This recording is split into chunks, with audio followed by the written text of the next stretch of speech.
चंद नामक एक सरल हृदय का भील जंगल में रहता था। वहाँ टूटा फूटा पुराना शिवालय था। उसमें कोई पूजा नहीं करता था। चंद उस मूर्ति को उठाकर अपने घर ले आया और किसी से पूछकर जल, चिता भस्म, बेलपत्र और धतूरे के फूल आदि से श्रद्धापूर्वक भगवान शिव जी की पूजा करने लगा। जल, बेलपत्र, धतूरे के फूल तो जंगल में थे ही। शमशान से जाकर वह 7 दिनों के लिए चिता भस्म की पोटली बांध लाता। एक दिन रात को इतनी जोर की वर्षा हुई कि शमशान की सारी राख बह गई। उसी दिन चंद की पूजा के लिए लाई हुई चिता भस्म समाप्त हो गई थी। उसने बहुत प्रयत्न किया, कोसों भटक आया, पर कहीं चिता की भस्म नहीं मिली। उसके मन में बड़ा ही दुख था। आज भगवान की पूजा कैसे होगी? उसके नेत्रों से आंसू बहने लगे और वह सिर पकड़कर बैठ गया। उसकी ये दशा देखकर चंद की पत्नी ने विनय से पूछा, आप आज इतने दुखी क्यों हैं? उसने कहा, क्या बताऊं, मैं बड़ा अभागा हूँ। आज कहीं भी चिता भस्म नहीं मिली। आज भगवान की पूजा कैसे होगी? भला पूजा किए बिना मैं जल भी कैसे पी सकता हूँ? आज भगवान बिना पूजा के रहेंगे। पति की विषाद भरी बात सुनकर उसको तुरंत एक युक्ति सूझी और वह बोली, बस इतनी सी बात के लिए आप इतने व्याकुल हैं? स्नान कीजिए, चिता भस्म अभी मिल जाएगी। तदनंतर वह वहां से चल दी और द्वार के सम्मुख थोड़ी दूरी पर एक पीपल का वृक्ष था। वहां जाकर उसने मिट्टी की वेदी बनाई और झोपड़ी का सब सामान निकाल कर उस वृक्ष के नीचे रखने लगी।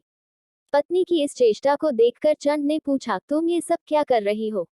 और वह हक्का बक्का होकर पत्नी की ओर देखने लगा। उसके कुछ भी समझ में नहीं आया। पत्नी बोली, आप जल्दी स्नान करके भगवान को पीपल के नीचे वेदी पर बैठा दें। झोपड़ी तो दूसरी आज आप संध्या तक बना ही लेंगे। उसमें अग्नि लगाकर मैं जल जाती हूँ। आपके भगवान की पूजा के लिए बहुत दिनों की चिता भस्म हो जाएगी। जिस निरपेक्षता से भील वन पशुओं का आखेट करता था, उसी निरपेक्षता से भीलनी अपने शरीर की आहुति देने की बात कह रही थी, जैसे वह एक साधारण खेल करने जा रही है। चंद ने पत्नी के मुख की ओर देखा। पत्नी के त्याग, प्रेम और भक्ति ने उसे प्रेम विह्वल कर दिया। भरे कंठ से उसने कहा, शरीर ही सुख, धर्म और पुण्य का कारण है। तुम अपने शरीर को मत जलाओ। भीलनी ने पति के चरणों पर सिर रखकर कहा, मेरे मालिक, एक दिन तो मैं मरूंगी ही। मेरा शरीर भगवान की सेवा में लगे, इससे बड़ा पुण्य और क्या होगा? मैं बड़ी भाग्यवती हूँ कि मेरा शरीर भगवान की पूजा में लगेगा। मुझे रोको मत, आज्ञा दो। भील के नेत्रों से आंसू बहने लगे। वह बोलने में असमर्थ हो गया। भीलनी ने फिर स्नान किया, शंकर जी को पीपल के नीचे वेदी पर बैठाया और झोपड़ी में अग्नि लगा दी। पति को पुनः प्रणाम करके वह भगवान शंकर की स्तुति करने लगी।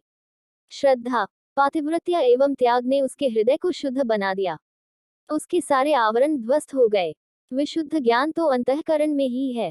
उस दिव्य ज्ञान से परिपूत उसकी वाणी प्रेम से गदगद हो रही थी। हे प्रभु, न तो मैं कुबेर का पद चाहती हूँ, न स्वर्ग, न ब्रह्मलोक और न मोक्ष ही।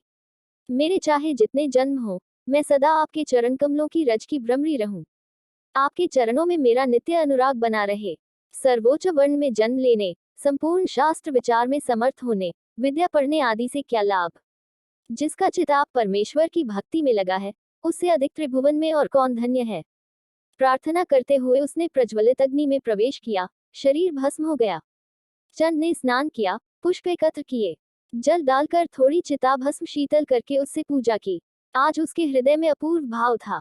अंतर में पत्नी के त्याग ने प्रेम की धारा प्रवाहित कर दी थी। नैवेद्य लगाकर वह उन्मत्त की भांति भगवान के सम्मुख नृत्य करने खड़ा हुआ। आज से पूर्व पति पत्नी दोनों भगवान के सम्मुख नाचते थे। आज वह अकेले नाचेगा। कया, मैं स्वप्न तो नहीं देख रहा हूँ। तुम यहाँ कैसे? तुम तो अग्नि में जल गई थी न? चंद चौंक पड़ा। उसने देखा कि उसकी बाईं ओर नित्य की भांति नाचने को उसकी पत्नी खड़ी है।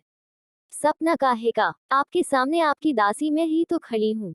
मुझे तो स्मरण नहीं कि मैं कब आग में जली। भीलनी ने पति की बातों से आश्चर्य प्रकट किया।